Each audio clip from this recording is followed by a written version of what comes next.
Hello and welcome to another video on my train simulator controllers.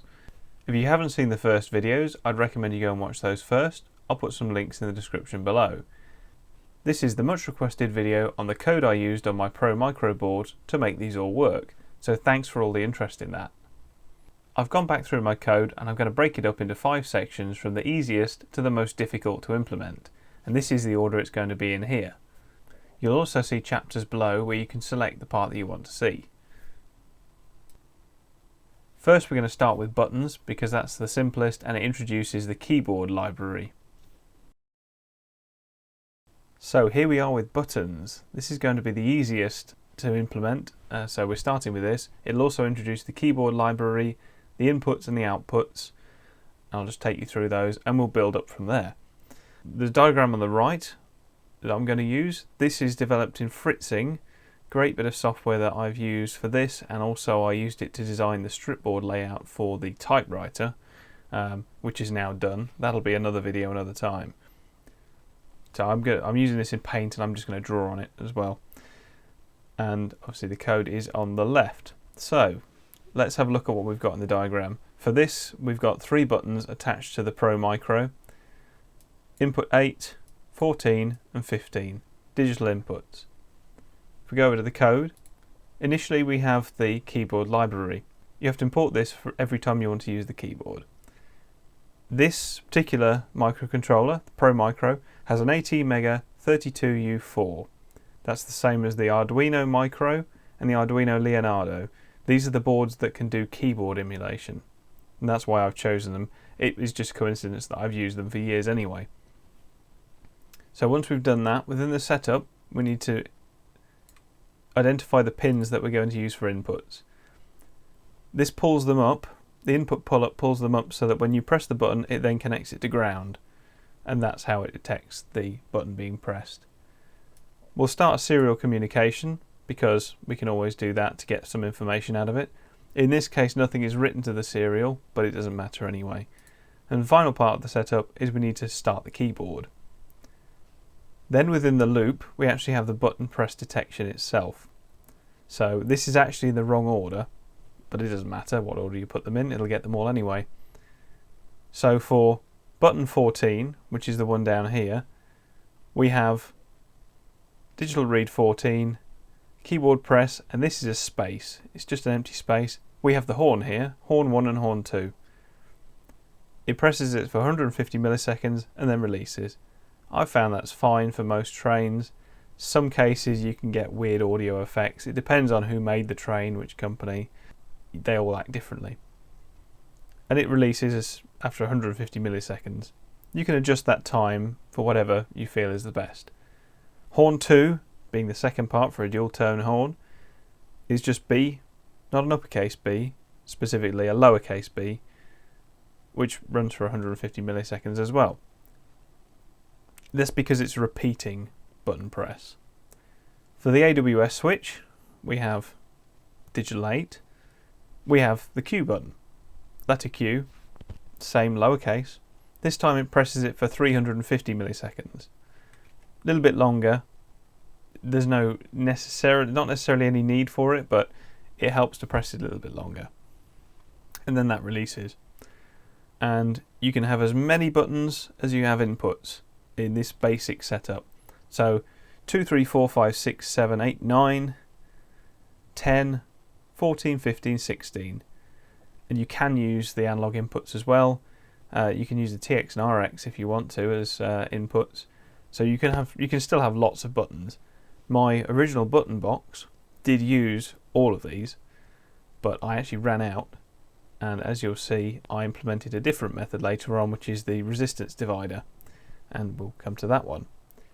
So that's it for buttons. If you just need a button box, you're done. You're absolutely fine with this. You can plug the USB in and it will send the commands as you need it to. But next, we're going to move on to toggle switches. So now we're on to the second simplest setup, which is toggle switches. And already things are getting more complicated. With a toggle switch, it either has an on or an off state. With an Arduino like this, you wouldn't want to use it like a button necessarily, where it's always on or always off. you might want to use it differently. If you want to use it like that, so it constantly holds down a key, you can absolutely do that. But in this case, we want it to do two different things depending on which position the switch is in. So we need to set up a script that handles that. So right from the top, we import the keyboard library as normal, and then we set up two integers, key previous and key current. This is to keep track of the position of the switch, because this is the reverser master key code. In the setup, we set the key current as 0. We only have one input, pin 9, that the switch is connected to. Start the serial and then start the keyboard. We are actually printing to serial this time. So the first thing it does in every loop is it prints the key current and key previous. This is just for debugging, so you can actually see what it's doing. The first detection is to detect if the switch is turned off. So if digital read 9 is 0, the first thing we do is set the key current to 1. We'll print that to serial. We don't have to, but we will. And then we have an if statement. So if the key current is equal to key previous, as in nothing changes, then it doesn't do anything at all. If there's a change, then we have two options. It's either higher or lower than previous. In this case, they're both the same. So in either circumstance, it just sends a shift key and then a W before releasing them all. There can be a very short delay between the shift and the W, but we keep the same delay that we had for the AWS before, 350 milliseconds. In either circumstance here, this will turn the master key on or off. It really doesn't matter what the actual position of the switch is, as long as it's sending the command through, because between playing the game you don't necessarily always set it back to the original position, and it would get annoying if you had to. We have exactly the same for the situation with having the switch on. So digital read 9 is 1. This sets key current to 0, and then we do a detection again, and in the same situation where it changes, we would do shift W. In all cases, it sets key previous as key current at the end of it. So again, when it goes round in circles, it will see the change if something's been changed. That's all you really need for a toggle switch. The important thing to remember here is with this particular code, it'll only do the action once per switch. If you wanted it to do something multiple times, you can program that in. Next, we're going to move on to slightly more complicated again, which is the Rotary Switch, which has a very similar setup, but it's used with multiple different inputs.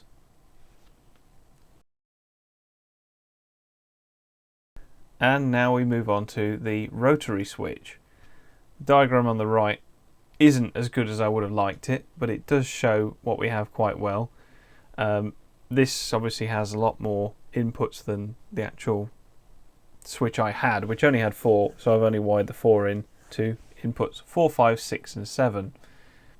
In the code, we want to handle these independently, but then they're all joined together. So we have the keyboard library first, and then we have integers previous and current. These are very similar to the ones we had with the toggle switch.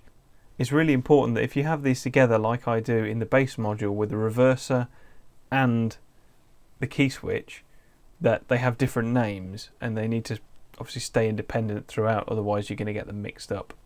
In the setup, we set the current to 0. I've actually left a stray key current in there, which we'll just get rid of.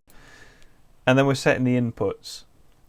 I've chosen inputs 4, 5, 6 and 7 for this, and these are the 4 inputs that it's going to be looking for on this rotary switch. I think these are the actual ones I used. We start the serial and we start the keyboard again.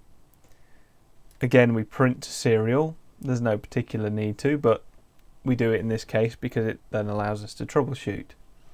The first instance of the reverser is digital read 4. Now, unlike the key switch, the toggle switch, this is always going to be on. There's always one selected. You can't turn it off entirely. So we lose the 2 states in that case. We're just looking for these 4 inputs being on. Digital read 4, set current to 1. Same as before, if it stays the same, we're just going to loop round and wait for a change. And previous is set to current further down. If current is higher, we're going up, we send a W, which will increase the reverser. If its current is less than previous, then we send an S, again moving the reverser in the reverse direction. Number 2 is looking at input 5. So you can see we're moving the reverser up. It sets the current to 2. If it detects that's higher, W. If it detects that's lower, S, if you were going back down. Reverser 3, number 6. Current 3, if it's higher, W. If it's lower, S. And these are all just the same, copy and pasted. Reverser 4, digital read 7, current 4. If it's higher, W. If it's lower, S. And then if you go back down, you obviously go down from 4, 3, 2, 1, and it'll send all the commands you want it to. You can make this as long as you want to. If you needed to have all of these rotary selections here on the right, every single one of these, you could. There are enough pins on the Pro Micro that you could do that. But in this case with the reverser, you only need 4. In some cases you only need 3. That's as complicated as it gets really with rotary switches. We're now going to move on to the resistive divider, which is my way around not having enough inputs. And now we're on to the resistive divider, which is the most complicated setup with the electronics, but it's really simple to actually see how it works on the code. So looking on the diagram first, the board on the left with the perf board is what I've actually got in the device, which you briefly saw in my in-depth video showing inside it. On the right we have kind of what it actually looks like connected to the Arduino, and at the top is a demonstration of what we're actually doing, which is basically what a potentiometer does. You have plus voltage on one side, negative on the other, and then between the resistors you have a changing resistance which can be detected by the Arduino. In this case, because I've got 6 buttons, I've got 6 resistors that are different. So we have 1.5K, 3.3K, 4.7K, 7.5K, 10K and 15K. These just happen to be the resistors I had in a pack, and along with a 10K resistor down here, and the same over on the right here, this gave me a good number that I could use with some maths in the code to get me a good sensor value that I didn't need to mess with. Let's have a look at the code. Again, start with the keyboard and an integer which is sensor value, which is going to be filled out by the value from the sensor. Keyboard begin as before, and serial, although again we don't actually write to the serial here. In the loop, the first thing we do is get the sensor value. So analog 0 is what we're connected to. Let's just change this back to yellow. Analog 0 is what this is actually connected to here, and this is equivalent to the center pin here or this pin here, and this is where it's actually going to read the resistance. So we just divide that by 100 in this case because it gives us a nice number, and then we just look at what that sensor value is. So if it's 2, we press the I key for the instrument lights. Again, 350 milliseconds is the chosen number. Doesn't have to be, you can change it to whatever it needs to be, and then it releases. These aren't always active like the previous rotary switch was, so there's no need to have any extra code there. It's just a button like it was in the first instance. If sensor value is 3, it's the cab lights, and we press L. 350 milliseconds release. Tail lights left and right, 4 and 5. And then finally the marker lights, number 6. The only difference being here for the tail lights is we have a control, key left control, the same as we had the shift previously. Fairly straightforward actually in the code, a lot smaller than the previous switches, but yeah, this resistance box takes a little bit of time to make up. and get your head around especially. But it all works really quite well. You just have to choose the right resistors and make sure they're far enough apart that they can't be confused. As you can see, these values are quite far apart. There's no way those are really going to get mixed up. That was the first problem I had when I was building it. Because we've shown basically a potentiometer, the next and last section is going to be about potentiometers. This is when we get into the mapping, the numbers, and yeah, it finally gets a lot more complicated. And last but not least, we're on to potentiometers. This is obviously how I did the levers with a single potentiometer in each one. The setup on the Arduino is really simple. It's the same as we had in the resistance divider. We have one to VCC, one to ground, and one to analog 0, where it will read the values. Exactly the same as we had in the resistance divider. We're going to be reading it differently though. So let's have a look at the code. Start as normal. We're including the keyboard because we're going to be sending keys. Now we have to set 6 different integers that will be changing over time. Into the setup, we set the serial and we set the keyboard running as normal. The first thing we do is read the sensor value as we did before from A0, where we have the potentiometer connected. We print a serial just because we can, and then we get to this val variable. Here we use the map function, take the sensor value, and then this is done by experimentation. We take the lowest part of the range, the lowest number of the range, the highest, and then split it into the number of segments or notches that we want. This number will vary depending on what you've got and the range of your potentiometer and your lever if you're setting one up. Sometimes you actually need this to be further out of the range of the potentiometer that you're using, because with a notched lever like these, you don't want the change to be too close to the notch. You don't want it to be immediately one way or the other, because there's a little bit of wiggle usually, and you don't want it to be sort of glitching between the two. You ideally want the change to be between the notches. So you might need to experiment with these numbers, basically putting them out of bounds. We'll print that value to serial, again because we can, and it just lets us look that up really easily. We're then going to do a trend analysis on it.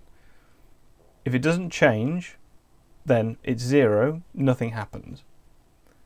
If the trend is greater than 0, then it means that it's increasing. We then get to serial print increasing, then we get to the runtime number. This is what I calculated for this particular train. This is the class 43. This is the amount of time it will hold the key down to get up to the next notch. In this case, it's 250. It's just 250, arbitrary. It can be anything, but this is what I worked it out to be. We're printing a little bit more, and then we're going to press the A key for the defined runtime. Using the multiplier that we have there for the runtime means that I can feed this from an Excel spreadsheet, and in fact I'll put a screenshot of the Excel spreadsheet on the screen now. These are all the values that I've got so far, and I'm adding them periodically. What this allows us to do is, because the trend is, it could be 1 or 2, 3, 4, 5, it allows that time to multiply up. So if you've moved the notch a lot, it'll allow it to cover that full range. Similarly, if you're going the other way, it'll know from the trend that it's decreasing, and then the value goes back down. So we will actually negative the trend so we can use it, turn it into a positive value, and then multiply it by the same, or it could be a different number. Something I will be looking at is the class 37, the way the brakes work on that. Obviously you get down to the release and then to running, it goes back up slightly, so you may want a different value for one versus the other. Same as before, it presses the D or the A key depending on which one you get. So for a decreasing value it presses D. We then have a 100 millisecond delay as it waits. That just helps settle things down a little bit, which we didn't do on a lot of the others. And it then sets previous to val just to keep everything in check. So as this loops around, it'll detect all the changes in your sensor value, whether this be for the actual throttle and brake or for something else entirely on the train. That's what this code will do it all. You just need to experiment with this setup here in particular, and it'll all depend on which potentiometers you use and of course what you're building them into. This is the part that will change, and this is the bit you really need to experiment with. A lot of the other buttons and switches are quite clear cut. This one isn't by any means. And you may find that an actual analog input, so the rail driver style, is better in that respect for what you want to do. I'm quite happy with this because it works with everything. Keystrokes work with everything. You could use it on another game, it'd be absolutely fine. I've got some ideas that potentially you could use it with DCC trains because it's just sending key commands. Whereas with the analog, yes, it's doable, but it's a lot more complicated. That's really come to the end of all the code for the inputs. The thing I'm not going to go through is the actual serial data, but that's just a selection of a train, really, depending on a certain value. I'm not going to go into that too much because there are so many different ways of doing it. I'm still not entirely happy with the way I'm doing it. You know, I'd rather leave people to make their own judgment on that one. But that's it for the code. Hopefully that was useful and not too complicated. Using all this information, you could theoretically put together the code to create this whole setup. This has covered all of it other than that serial and train selection. Hopefully it'll let some people build their own. I'd like to see them if you do make some, and I'm going to keep expanding mine and see where it goes next. Thanks very much for watching again. Cheers.